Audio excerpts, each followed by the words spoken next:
Mes chers concitoyens, bonsoir. Eh bien, de nouveau en direct pour répondre à vos questions. Nous avons eu l'honneur de la presse hier dimanche, puisque notre quotidien local a fait un papier pour raconter comment se passait ce direct mensuel, et avec toujours son sens des titres qui interpelle, disait que je pouvais me passer aujourd'hui des comités de quartier, que c'était une idée d'autrefois. C'est ce que je pense, effectivement. Au XXe siècle, les comités de quartier, c'était vraiment indispensable pour rencontrer les citoyens, puisqu'on n'avait pas d'autres moyens de les rencontrer en dehors des marchés, peut-être, et de quelques manifestations. Mais aujourd'hui, avec Internet, la preuve, vous avez des interrogations tout au long de la semaine. Vous souhaitez des réponses, on vous y répond avec l'application Maire et Citoyen. Et puis, sinon, ça me donne l'occasion de le faire verbalement, ce qui permet d'aller un petit peu plus loin dans les explications, toujours un petit peu, bien sûr, réduites lorsqu'on est dans l'écrit. Donc, je me réjouis de pouvoir le faire. Et j'ai voulu que ce soir, vous ayez un petit aperçu du travail d'un maire, c'est-à-dire tous les soirs, tous les midis aussi, vous avez des parapheurs qui vous arrivent de tous les services. Sachez que nous avons une trentaine de services municipaux, malgré que nous soyons une petite commune. Et donc ça, c'est léger, c'est le début de semaine. Généralement, le jeudi ou le vendredi, c'est beaucoup plus copieux. Et puis, donc, il faut tout regarder, tout viser. Le directeur général des services le fait aussi avant. Et puis après, on passe un peu de temps. Alors, ça permet de relativiser la responsabilité des maires. Vous savez, quand on se retrouve devant un juge qui ne comprend pas que vous n'ayez pas vu telle ou telle chose, eh bien, ce n'est pas les pages qui manquent, ce n'est pas les interrogations.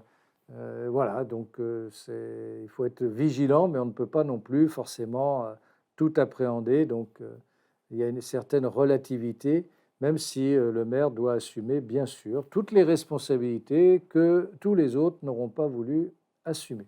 Mais c'était le contrat de départ, donc on l'assume. Alors, il y a un certain nombre de questions, et notamment... Alors, les premières questions qui sont les plus nombreuses concernent les nouvelles constructions et la circulation qui va avec. Donc, est-ce que ça risque d'impacter encore plus la circulation, notamment dans les quartiers de l'avenue Max Chaminadas, des Ginestières, de la Bermonne, etc. C'est un sujet récurrent. Je pense qu'on pourra le faire tous les mois en fonction des auditeurs et de ceux qui auront posé les questions. Je le dis, je le répète, nous l'avons écrit surtout dans Parole de Grenouille. Donc j'invite nos concitoyens, s'ils n'ont pas Parole de Grenouille, à venir le chercher en mairie. On leur donnera bien volontiers. Nous avons fait un numéro spécial en particulier sur le cœur des Morettes.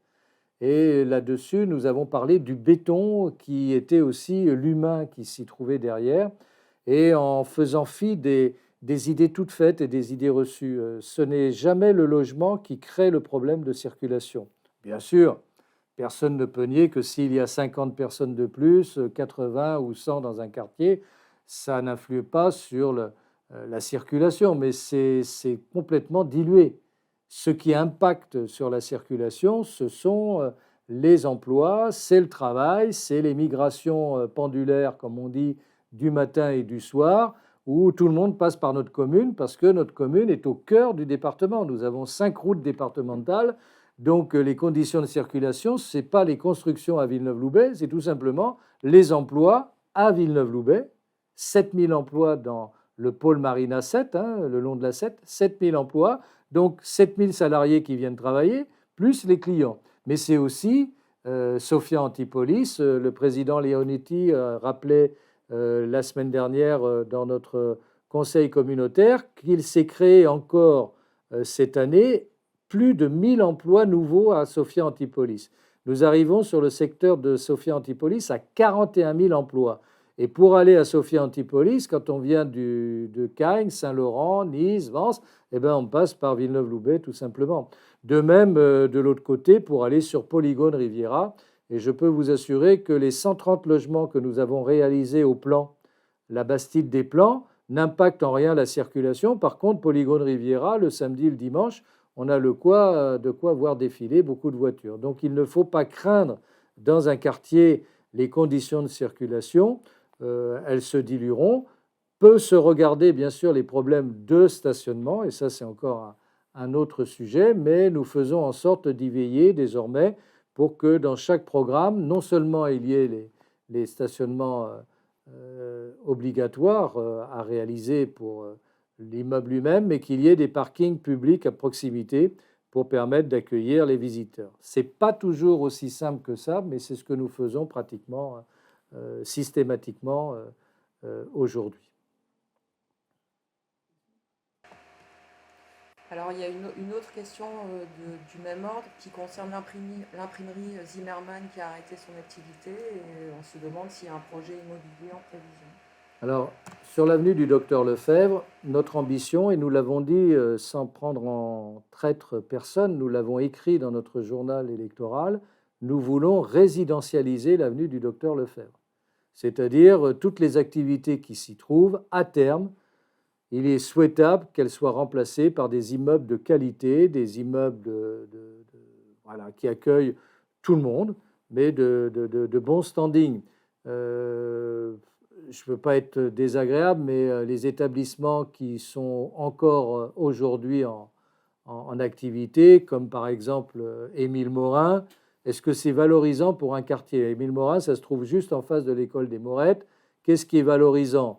L'immeuble Terre des Arts que l'on est en train de réaliser, Horizon Marine un petit peu plus loin, qui va accueillir d'ailleurs une micro-crèche, ou d'avoir l'activité Émile Morin, un bardage jaune, des tags sur le côté.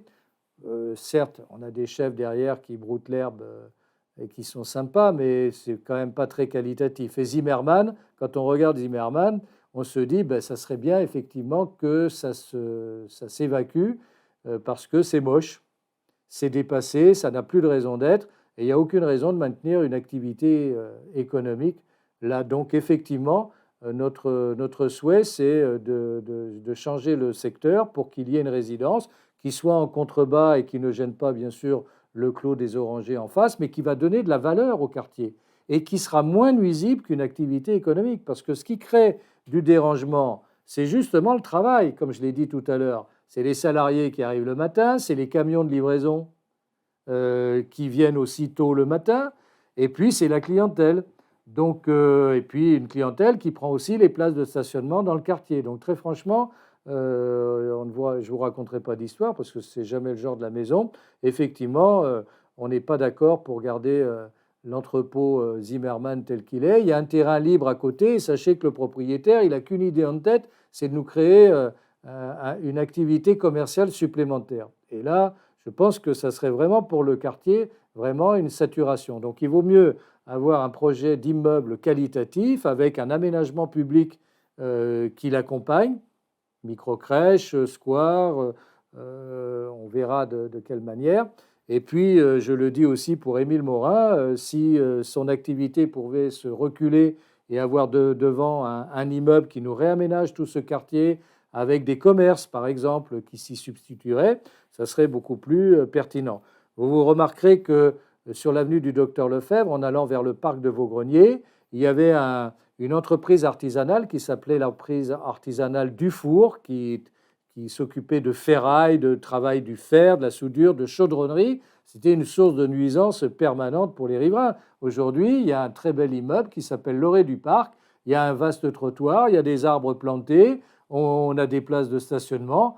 Et ce que l'on fait à côté dans le virage qui descend sur l'avenue du Docteur de l'avenue des Morettes va être aussi un immeuble avec un vrai trottoir, des plantations et non pas le snack un petit peu fourre-tout qui a longtemps existé puis qui a fermé. Donc je crois qu'il ne faut pas craindre le logement en tant que tel, d'abord parce qu'il loge des gens qui cherchent à se loger, ne l'oubliez jamais.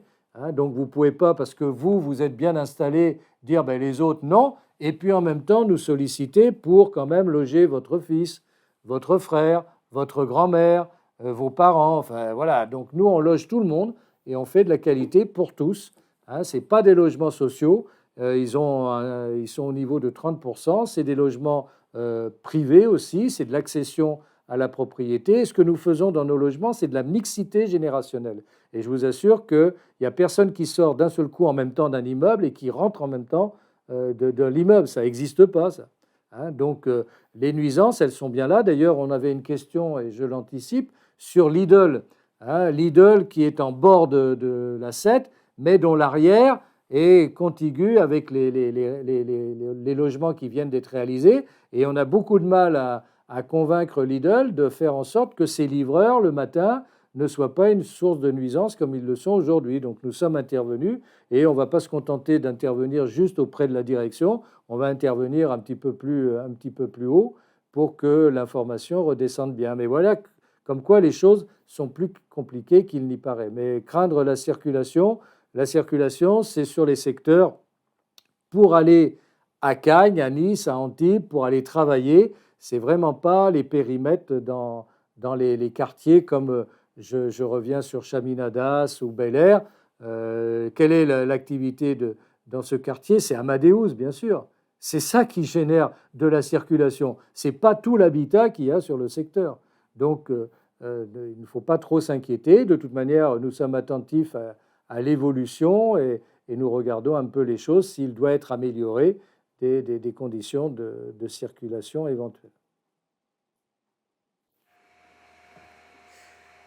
Alors justement, en parlant d'Amadeus, il y a M. Villa qui vous interroge sur une rumeur concernant une construction en dessous de l'IME. Bon, d'abord, il faut savoir que sur notre commune, il y a un plan local d'urbanisme qui a été voté le 26 septembre 2013. Ce n'est pas le mien, ce n'est pas celui de cette majorité municipale, et nous le subissons. Je ne suis pas certain que nous aurions laissé autant de droits à construire sur le territoire communal. Je ne peux en juger parce que nous n'étions pas aux affaires à ce moment-là, mais nous sommes bien obligés de permettre les constructions qui sont inscrites dans le PLU.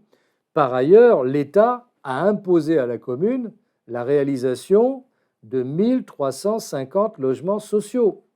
Et comme on ne peut pas faire que du logement social, ça veut dire que à 30% le logement social, ça vous laisse imaginer combien ça fait de logements imposés par l'État sur le territoire communal. Donc, nous le subissons. Je peux vous assurer qu'on n'est pas demandeurs et que nous serions heureux que des propriétaires privés, bien de chez nous, ne vendent pas aux promoteurs. Ça nous irait très bien. Et tout simplement parce que nous n'avons pas, nous, les moyens des promoteurs pour acheter leur terrain. Souvent, on me fait la remarque, ah, mais là, pourquoi vous ne feriez pas un jardin? Pourquoi vous ne feriez pas un parc? Oui, si vous voulez, on triple les impôts, on va peut-être pouvoir acheter un terrain, mais sûrement pas deux. Donc, on fait avec. Et ça, c'est nous qui subissons la contrainte, puisque c'est nous, communes, qui devons assumer la vie du quartier ensuite.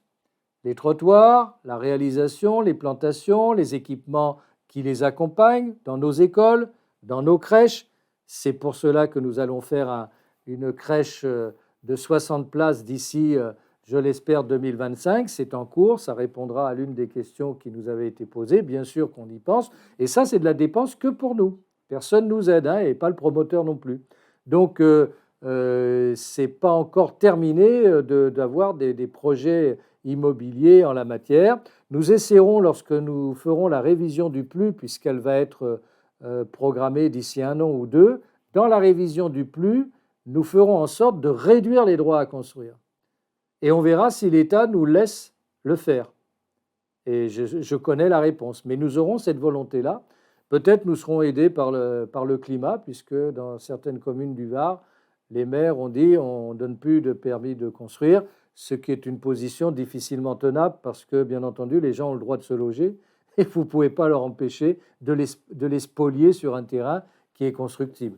Pour revenir sur le secteur dit de la Bermonne plutôt que d'Amadeus, sur le secteur de la Bermonne, il faut savoir que l'État possède encore 35 000 m² de surface parfaitement constructibles.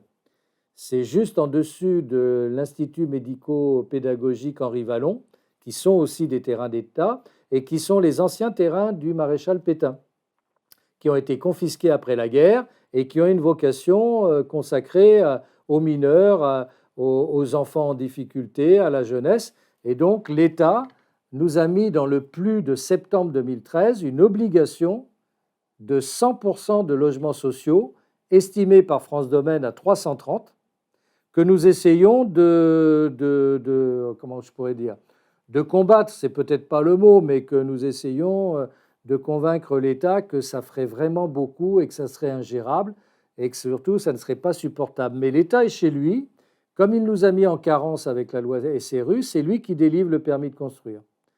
Et quand bien même on tenterait de s'y opposer, il pourrait créer un projet d'intérêt général, on appelle ça un PIC, comme il l'a fait en son temps sur notre commune avec la décharge de la glacière.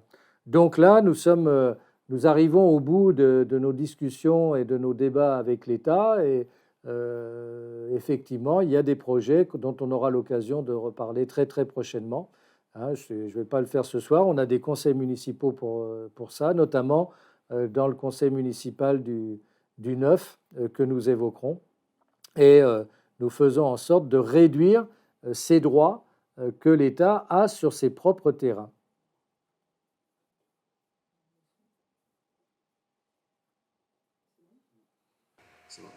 Alors, il y a une dernière question, en tout cas concernant la circulation, qui parle de la nouvelle piste cyclable de la RN7, avec quelqu'un qui demande si ça ne va pas priver de place les automobilistes et si celle du littoral ne suffisait pas. Bah, écoutez, on peut toujours tout dire hein, et tout faire. Effectivement, on pourrait concevoir que celle du littoral, déjà quand on a fait celle du littoral, on nous a dit aussi qu'on aurait pu s'en passer. Donc finalement, on s'aperçoit qu'elle est pas mal utilisée et que les piétons se désespèrent sur le littoral de ne pas avoir de l'espace pour eux. Donc vous voyez comme quoi tout est compliqué. Moi, je crois que la 7, si on veut bien se rappeler ce qu'elle était encore il y a 6 mois, c'est-à-dire un espace où il n'y avait pas toujours des trottoirs. Quand il y en avait, c'était des trottoirs pleins de trous. Personne ne sait quand est-ce que ces trottoirs ont été réalisés. On peut supposer quand c'était encore une nationale, que c'était les services de l'État qui en avaient la responsabilité. Et donc, nous avons été très satisfaits que le département s'implique sur notre territoire, alors que rien ne l'y obligeait vraiment, et bénéficiant de fonds européens, réalise une piste cyclable sécurisée sur ce secteur et en même temps nous refasse des trottoirs. Et il en a même créé un de l'autre côté, où franchement, qui est vraiment le bienvenu, hein, tout le côté bord de mer. Et donc on a désormais une entrée de commune un petit peu plus propre, un petit peu plus convenable, sur lequel nous avons encore des ambitions. Et cette piste cyclable, il faut simplement s'y faire, tout simplement. Bien sûr, dès qu'il y a une nouvelle infrastructure, comme on avait des habitudes, et parfois des mauvaises habitudes, c'est difficile de s'en débarrasser. Donc ça va nous prendre un peu de temps. On voit des automobilistes qui la coupent, qui ne savent pas que quand ils sortent d'un établissement commercial, ils n'ont pas la priorité. Donc certains m'interrogent pour me dire, mais est-ce qu'on peut, comment on fait pour sortir? On fait comme d'ordinaire, on s'arrête. Avant de sortir, on s'arrête, on regarde si on a de la place et puis on passe. Et en plus des voitures, effectivement, il peut y avoir des vélos. Je ne pense pas qu'il y ait pléthore de vélos non plus sur cet axe, en tout cas pour le moment. Nous préférions les trottoirs élargis qui permettent des modes doux de déplacement, notamment pour les gens du quartier. On n'a pas tellement envie d'avoir des cyclosportifs sur cet axe. Et c'est pour ça que nous l'avons stoppé à l'avenue des Morettes, pour que les vélos prennent le passage souterrain de la gare et continuent leur chemin sur Nice par le littoral. Donc la piste cyclable, elle va tout le long de Vaugrennier, ce qui est quand même un élément de sécurité très important par rapport à la route. Elle arrive chez nous au logis de Bonneau et elle va jusqu'à l'avenue des Morettes. C'est vrai qu'il y a des établissements commerciaux. C'est vrai aussi qu'il y a des gens toujours intelligents qui pensent que là, ça permet en voiture de circuler plus rapidement. Bon, ils feront des rencontres avec la gendarmerie, avec la police municipale, qui permettront de nouer des liens affectueux sûrement. Et puis, ils comprendront que ça ne sert à rien de jouer au malin. Mais je pense qu'on n'avait pas d'autre possibilité dans l'immédiat de faire évoluer les choses. Alors, ça ne veut pas dire que cette piste restera là éternellement. Si demain, on est capable de faire passer un bus en site propre, eh bien, ça aura déjà anticipé cette réalisation, parce que c'est pas loin d'un espace pour un bus tram.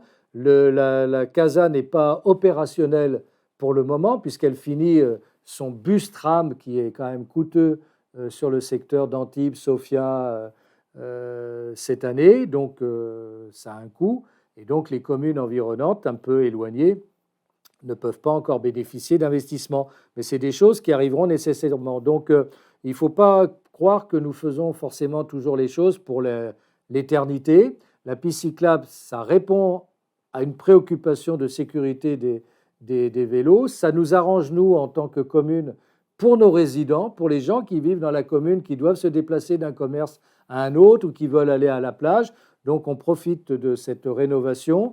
En principe, dans ce mois, ou sinon début avril, la CASA, la communauté d'agglomération, va refaire le trottoir devant Iveco, qui va faire la liaison avec Cap 7, qui va être opérationnel en juin-juillet. Et donc, on va aller comme ça pratiquement jusqu'à l'avenue du Docteur Lefebvre. Donc, je pense qu'il faut profiter de cette opportunité. C'est ce que nous faisons et ça a un avantage quand même important pour les contribuables villeneuvois, c'est que c'est 0 € pour le budget de la commune. Et donc, on est très heureux de remercier le président Ginési et le conseil départemental qui nous a fait faire des économies. Alors, au sujet justement des déplacements, Monsieur Cousinier demande pour quelle raison la ligne 4 qui vient de Nice-Saint-Laurent et Cagnes ne pourrait-elle pas être poursuivie jusqu'à Villeneuve? Alors, Monsieur Cousinier est spécialisé dans les transports, il a beaucoup opéré sur Saint-Laurent, je le connais, donc je le salue. Et je lui dis bienvenue à Villeneuve-Loubet. J'ai vu qu'il avait la possibilité de faire le footing aussi sur les bords du Loup, et qui sont, me semble-t-il, un peu plus agréables que les bords du Var où il n'y a pas un arbre. Et donc, je lui dis qu'il a raison dans l'absolu, mais là, on se heurte à l'inertie de la technocratie française, puisqu'on est dans 2 intercommunalités différentes. Et donc, qui dit intercommunalité, dit pour réaliser les transports, il le sait, versement transport des entreprises. Donc, ça supposerait qu'il y ait une volonté politique dans la métropole et dans la communauté d'agglomération, et surtout des possibilités financières pour pouvoir effectivement réaliser une continuité qui, de mon point de vue, se fera tôt ou tard, parce que personne n'imagine que le tramway puisse s'arrêter simplement à Cagnes-sur-Mer. Il faut déjà qu'il y arrive. Après, si on a un TER efficace, le tramway n'a pas forcément de nécessité non plus. Donc on peut imaginer qu'en dehors du tramway, il y ait une continuité avec Villeneuve d'un bus en site propre. Moi, je pense que ça, c'est plus réaliste, et qui fasse que les gens, à Cagnes-sur-Mer, ils descendent et puis ils prennent le bus qui les amène sur Antibes. C'est des choses que l'on peut envisager. Sachez qu'on travaille quand même pour pouvoir un jour solliciter notre intercommunalité et lui proposer des solutions qui soient réalistes et réalisables, parce que dans l'absolu, le nerf de la guerre, vous le savez, c'est l'argent. Pour le moment, il y a des obstacles qui sont d'ordre aussi administratif. Puis bon, ce n'est pas un secret non plus de dire que les rapports entre la métropole et l'ouest de notre département sont un peu compliqués. Alors, on a une question qui a été posée là pendant le direct qui concerne la biodiversité et qui demande si, comme dans d'autres communes, il est possible de prendre un arrêté qui évite le débroussaillage et l'élagage pendant la période de nidification du 15 mars au 31 juillet. Alors, la biodiversité, nous, on y est à fond favorable, mais il ne vous aura pas échappé que c'est le moment aussi où on commence à mettre les propriétaires en responsabilité de débroussailler, justement, pour le risque incendie.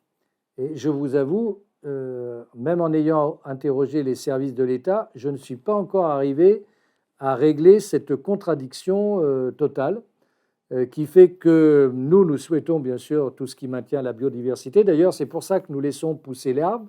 Je me bats avec non pas nos services, mais nos partenaires d'entreprise qui ont des contrats. D'ailleurs, dans le renouvellement des contrats, on a réduit leurs prestations, pas pour des raisons d'économie, mais parce qu'ils n'arrêtaient pas de tailler l'herbe. Alors après, on nous explique, mais si elle n'est pas taillée, ça va pousser, on ne pourra plus couper après, etc. Mais nous, on est favorable à laisser justement la biodiversité se développer.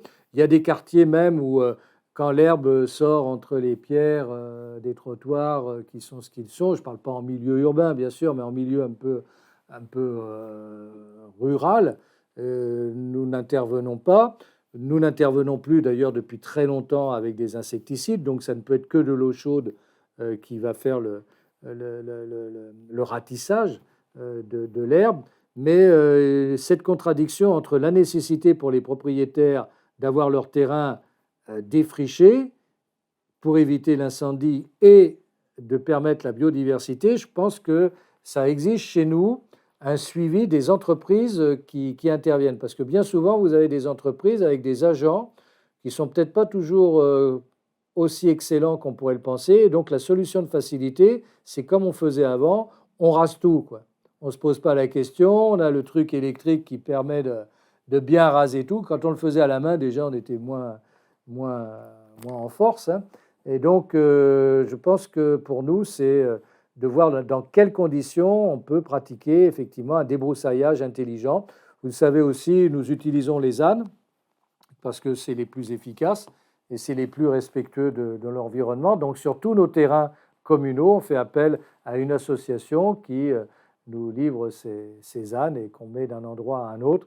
Donc, l'environnement, c'est toujours un peu compliqué avec des contradictions que nous n'avons pas toujours la possibilité de résoudre. Mais on y travaille. Nous avons un nouveau responsable du service des espaces verts qui est un vrai professionnel et qui a entrepris une formation aussi avec nos agents. Sachez que pendant bien longtemps, quand les gens n'étaient plus à la voirie, on les mettait aux espaces verts. Ouais, mais pas forcément avec non plus la formation nécessaire. Donc voilà, et on vient de loin et simplement on a la volonté de bien faire et on est tout à l'écoute sur certains secteurs, si on nous le signale, de faire au mieux. Alors on a des Villeneuvois qui se demandent ce qu'il se passe en dessous du pont au village. Eh bien nous aussi, voilà. Hein, comme ça on est tous ensemble, hein, comme dit la chanson. Oui, ben on a découvert ça l'année dernière lorsque le département nous a dit à travers son opérateur, le SMIAG, c'est le syndicat mixte intercommunal pour l'aménagement et la gestion des eaux. Alors le SMIAG, c'est un outil important pour tout ce qui est travaux de prévention des crues en particulier. C'est le SMIAG qui intervient sur le loup, ce n'est plus nous. Hein, et à ce titre, le SMIAG a eu une contrainte imposée par une directive européenne qui voudrait que les anguilles se sont plaintes de ne pas pouvoir passer à Villeneuve-Loubet sous le pont du Loup. Donc on ne l'avait pas remarqué, hein. Et Charles Cavanagh, René Torteau, qui sont des anciens élus et surtout des paysans ou des gens qui sont nés ici et qui les connaissent bien, les anguilles de Villeneuve, ils n'avaient jamais constaté qu'elles avaient un problème de cet ordre. Mais à Bruxelles, on savait que sous le Loup, ça ne pouvait pas le faire. Et donc le département, le SMIAG, va réaliser là pour 500 000 € de travaux pour créer un cheminement spécifique, je ne sais pas s'il y aura un péage, hein, pour faire passer le Loup. Je le traite de cette manière parce que ça m'énerve beaucoup, tellement c'est ridicule et absurde. Hein. Et donc, s'il y a bien un animal qui s'affranchit de toutes les contraintes, c'est bien l'anguille. Et d'ailleurs, le seul qui n'a pas pu s'exprimer sur FR3, bien qu'il ait été interviewé, Charles Cavanagh, expliquait je dis ça parce qu'il n'est pas passé le soir, on l'a coupé. Hein, c'était le seul qui connaissait vraiment les anguilles, d'ailleurs, c'est pour ça que c'est sûrement pas lui à qui on a donné la parole. Hein, il expliquait que c'est un reptile, l'anguille. Ça saute, ça va même sur les berges. Et par ailleurs, même quand c'est sec, quand il n'y a pas d'eau, ça se met sous les pierres, d'où l'expression anguille sous roche, parce qu'elle trouve l'humidité. Donc vraiment, 500 000 € alors qu'on pleure pour faire des aménagements de protection de nos rives, notamment pour protéger les riverains, sur lesquels c'est toujours compliqué, sur lesquels il faut toujours refaire une étude, et on se préoccupe de ne pas bouleverser le milieu naturel. Alors là, venez le voir, le milieu naturel. Et le saccage du parc naturel départemental, où d'ordinaire, il faut une autorisation pour pique-niquer, quand on est en groupe. Là, il n'y a plus de problème. Donc, c'est un petit peu comme l'histoire de la décharge, ça. Hein, c'est un espace naturel protégés. Puis quand il s'agit d'y mettre les poubelles de tout le département, on trouve l'espace pour le faire. Et l'État, à ce moment-là, l'impose. Là, ce n'est pas l'État, c'est l'Europe qui s'est substituée à l'État. L'État est aux abonnés absents. Hein, il se contente de consentir. Et le département s'exécute, sinon il a droit à une pénalité à hauteur de 80% du montant des travaux. Dans ces conditions, nous, ce sont des terrains départementaux de chaque côté, enfin du côté de là où on fait les travaux. Le Loup, ce n'est pas une propriété communale, elle est gérée par le département, donc nous subissons. Nous avons essayé de limiter la casse en délimitant l'endroit pour le chantier, mais c'est vrai que je souhaite vraiment que ça n'ait pas d'autre incidence par rapport au pont lui-même, par rapport à l'organisation de la rivière. Je nous le souhaite et ça, on le vérifiera très vite quand on aura les prochaines crues.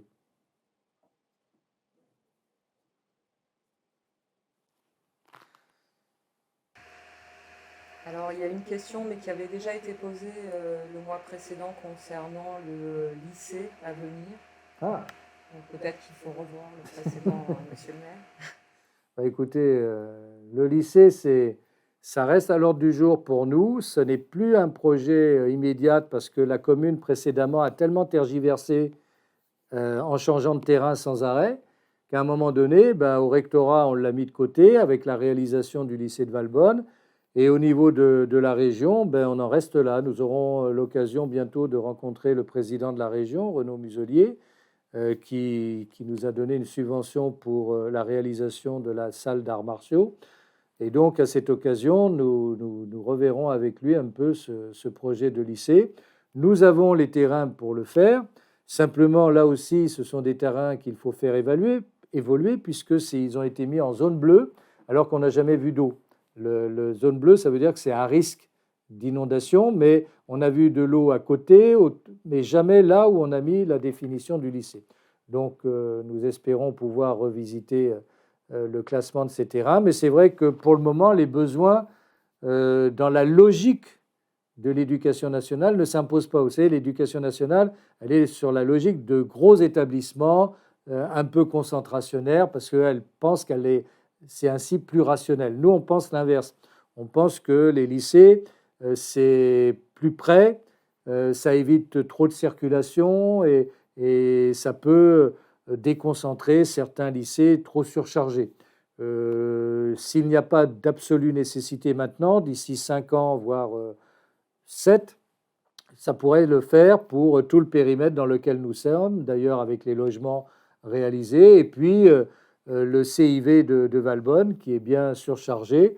Donc on pourrait imaginer un lycée intermédiaire sur notre secteur. Donc nous avons les terrains, c'est nous qui les avons. Jusqu'à présent, la commune faisait croire qu'elle était prête à avoir un lycée, mais elle n'avait pas les terrains. Elle n'avait pas les terrains, il fallait l'acheter. Alors soit le propriétaire ne voulait pas, et ça a tergiversé pendant longtemps comme ça, et quand il y a eu une DUP sur la Vanade, sur la route de Grasse, la région a dit, mais non, nous, on n'a pas de projet. Donc on est reparti à zéro, et dans le plus de septembre 2013, on avait prévu le lycée sur les terrains où vous avez aujourd'hui vers la Bermonne les logements que nous y avons mis. Le seul problème, c'est que ces terrains, ils valaient la bagatelle de 10 millions d'euros. La commune ne risquait pas de les acheter pour les donner à la région, car la commune doit donner les terrains à la région. Donc le lycée reste pour nous un objectif, mais c'est vrai qu'il n'est pas immédiat. Sachez simplement que j'ai rencontré Madame la rectrice au moment des fêtes de Noël. Elle ne connaissait pas le sujet, personne ne lui avait parlé d'un projet de lycée à Villeneuve, donc je lui ai fait un petit rappel avec un dossier que je lui ai amené. Donc maintenant, c'est reparti dans les, dans les circuits, mais ça va prendre quand même un peu de temps. Alors, on a une petite question de Coralie Garcia, qui est infirmière libérale sur la commune et qui demande si vous pouvez faire remonter à la CPAM d'ouvrir des conventionnements infirmiers, car avec les nouvelles habitations, les infirmiers n'arrivent plus à répondre aux demandes. Oui, nous l'avons fait, nous avons saisi la CPAM, nous avons saisi le directeur qui nous a fait une réponse lénifiante, bien sûr, mais nous allons saisir les parlementaires là-dessus. J'ai saisi le député de notre circonscription, je vais saisir aussi le député de la circonscription sur la CASA, car c'est un vrai sujet. Et c'est vrai que pendant longtemps, notre commune, était une petite commune avec quand même 14 000 habitants, 15 000. Nous avons eu 15 000 et quelques habitants en 2009, 2010. Hein. Aujourd'hui, on est juste à 16 000. Donc, vous voyez, la progression n'est pas si forte. Ça tient au fait que nous avons perdu 1000 habitants entre 2010 et 2015 et que nous les avons retrouvés depuis et que l'on sait que demain, effectivement, hein, nous serons autour de 18 000 et que l'offre de médecins n'est pas suffisante. Et c'est vrai pour les infirmières, c'est vrai aussi pour les kinésithérapeutes. Je rencontrais ce week-end une kinésithérapeute qui vient d'ouvrir sur Villeneuve, ouvrir un cabinet plutôt orienté sur toutes les thématiques féminines et qui me disait que voilà, on n'a pas la possibilité sur Villeneuve-Loubet d'avoir des kinésithérapeutes parce qu'il y a des quotas. Hein, la France est un pays très libre, mais avec plein de réglementations.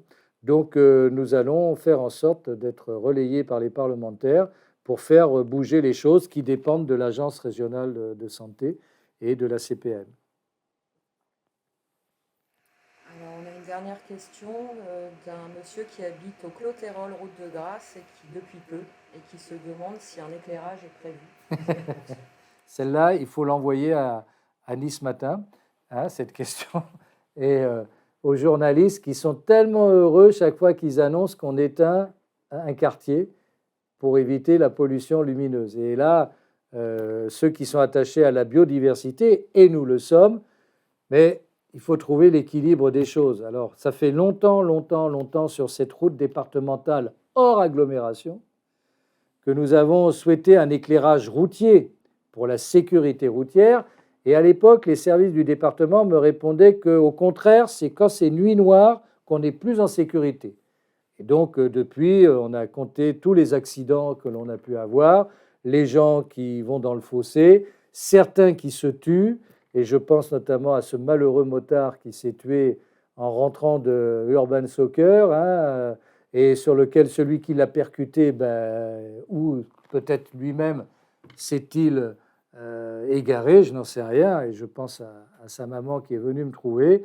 Je pense qu'effectivement, il faut un éclairage routier, alors adapté, moins fort que ce que l'on faisait autrefois, mais qui permettent malgré tout de sécuriser cette route. Alors sachez quand même que cette route qui nous préoccupe, nous avons saisi le département, Marie Benassayag, moi. Le département doit travailler sur un projet de requalification complète de la route, mais quand on regarde bien la configuration de la route, qui d'ailleurs est encadrée de propriété privée et d'un seul propriétaire, le marquis, pour ne pas le nommer, qui déjà n'est pas d'accord quand on doit mettre un poteau pour permettre la téléphonie mobile ou Internet. Ça vous laisse voir que ça va être compliqué d'exproprier pour élargir la voie, créer un cheminement piéton, sécurisé, vélo, entre le village et le Clotérol. Mais ça, nous ne lâcherons pas là-dessus. Ça prend du temps parce que ça a un coût. D'un côté, c'est de la roche. De l'autre côté, c'est plutôt inondable. Et puis, on a des fossés importants qui permettent d'évacuer l'eau. Et on ne peut pas les recouvrir comme ça parce que ça accélère le phénomène. Il faut laisser l'eau déborder. C'est plus naturel, mais en même temps, c'est pas si simple. Donc, le département nous a promis de travailler. Ça fait déjà maintenant plus d'un an, 18 mois qu'il est dessus. Nous ne désespérons pas d'avoir un projet réaliste et après, il faudra entamer toutes les procédures indépendamment du financement. Mais ça, dans toutes nos entrées de ville, nous les avons toutes traitées pour permettre une sécurité piétonne et cyclable. La dernière en date avec la 7, ce qui n'était pas gagné. Donc la 2085, puisque c'est le nom de cette route dite de Grasse, nous n'allons rien lâcher pour faire évoluer les choses. Et nous, dans notre commune, bien sûr, lorsqu'on a des quartiers où il n'y a que des arbres ou autres, on n'a aucune raison d'installer de la lumière, mais la sécurité routière, la sécurité des citoyens, je l'ai dit lors d'un débat à la Casa avec une de nos collègues qui voulait à tout prix qu'on éteigne tout et partout. Moi, je pense que la sécurité, c'est la première chose importante et il faut trouver des compromis. hein. Il faut trouver de l'intelligence pour permettre, bien sûr, de ne pas détruire le milieu environnemental, mais aussi assumer toujours la sécurité de nos concitoyens. Et ceux qui viennent nous dire, il est prouvé que quand c'est nuit noire, il n'y a pas d'impact sur la sécurité des citoyens, alors ça c'est une information gratuite. Et comme on n'a aucun recul, puisque ceux qui ont éteint, ça date de 3 mois, 6 mois, même pas 1 an, on regardera ça sur 3 ans, 5 ans, d'un quartier à l'autre, ce qui se passe. Et moi, je pense que justement, les voleurs, ils savent vite s'adapter à la réalité du terrain. Justement, hein, on a combattu l'obscurité depuis des temps immémoriaux pour la sécurité. Je vous rappelle qu'au Moyen-Âge, tout était éteint et c'était le règne des brigands. Et je ne vois pas pourquoi ça changerait quelque chose en 2023. Oui.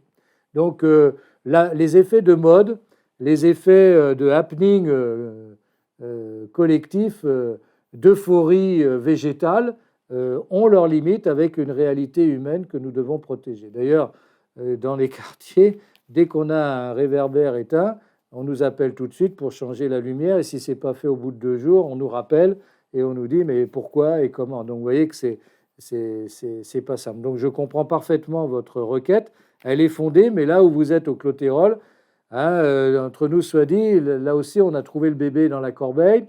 Je ne suis pas certain qu'on aurait laissé construire ces logements si nous avions été en place à l'époque, parce que au bout de tout, et il n'y avait même pas de possibilité de téléphonie mobile, nous sommes en train d'y travailler justement pour permettre sur la route départementale, dans un lieu public, de mieux desservir le quartier, comme l'activité économique à côté. Sachez qu'il y a un gros projet de 200 logements sur le secteur que nous refusons, que nous bloquons, parce que nous pouvons le bloquer, hein, du fait des accès routiers, mais laisser de l'habitat dans un endroit aussi isolé, c'était quand même pas très malin.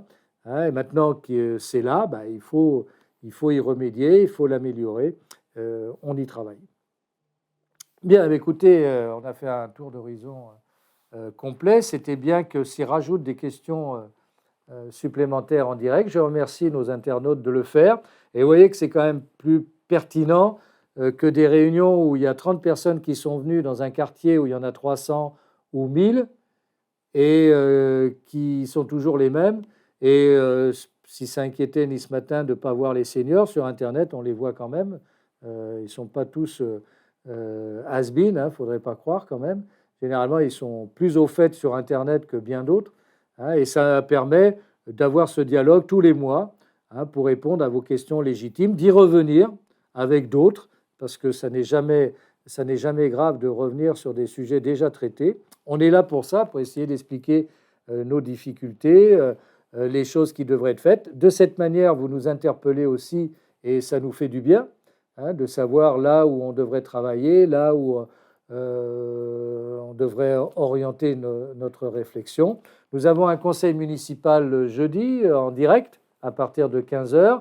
C'est le vote du budget, donc ça sera l'occasion de présenter un peu les chiffres sur notre commune. Ça sera aussi l'occasion de modification du plan local d'urbanisme concernant en particulier les terrains de l'État. Et donc, ça sera un conseil municipal important que vous pourrez suivre également en différé après, si vous ne pouvez pas y être en direct. Je vous signale ce soir un formidable film sur Arte. Vous voyez, je vais faire la speakerine ou le speakerin. À 20h50, c'est L'Armée des Ombres de Jean-Pierre Melville. Pourquoi je dis ça? C'est parce que nous allons célébrer le 80e anniversaire de la mort de Jean Moulin au mois de mai prochain et la création du Conseil national de la résistance. Nous avons une stèle Jean Moulin devant le collège et moi-même, je compte faire une conférence pour parler de Gaulle et Jean Moulin, deux personnalités que tout devait opposer et qui se sont retrouvées pour notre liberté et notre honneur aussi, hein, d'une France retrouvée. Donc l'Armée des Ombres, Jean-Pierre Melville, qui a été dans la résistance, et sur un livre écrit par Joseph Kessel. Joseph Kessel, un nom que nous allons donner ce jeudi pour l'allée Nolis, qui porte le nom d'une entreprise privée que nous allons garder sur les établissements de la voie privée, mais sur la partie haute, vers le logis de Bonneau, ça sera l'allée Joseph Kessel. Ça sera notre façon de rendre hommage, nous aussi, aux écrivains résistants, car ils ont été nombreux durant cette période. Nous avons le centre culturel Malraux, l'allée Nolis. Nous allons aussi donner une allée Maurice Druon et une allée Romain Gary. Tous ont un point commun. Eh bien, quelles que soient leurs origines et d'où ils venaient, ils aimaient passionnément leur pays. Et ils l'avaient servi. Et ils l'avaient en plus servi magnifiquement en sachant écrire. Eh bien, je nous souhaite non pas le même passé, mais en tout cas le même bonheur d'être capable d'écrire d'aussi belles choses et de réaliser aussi des films avec des acteurs d'une grande qualité. Donc, si vous en avez l'occasion, regardez-le ou regardez-le par la suite. Nous ferons pas mal de manifestations autour de Jean Moulin au printemps, avec également le collège que nous allons associer. Donc, je vous donne rendez-vous aussi à ce moment-là. Bonne soirée et puis au mois prochain.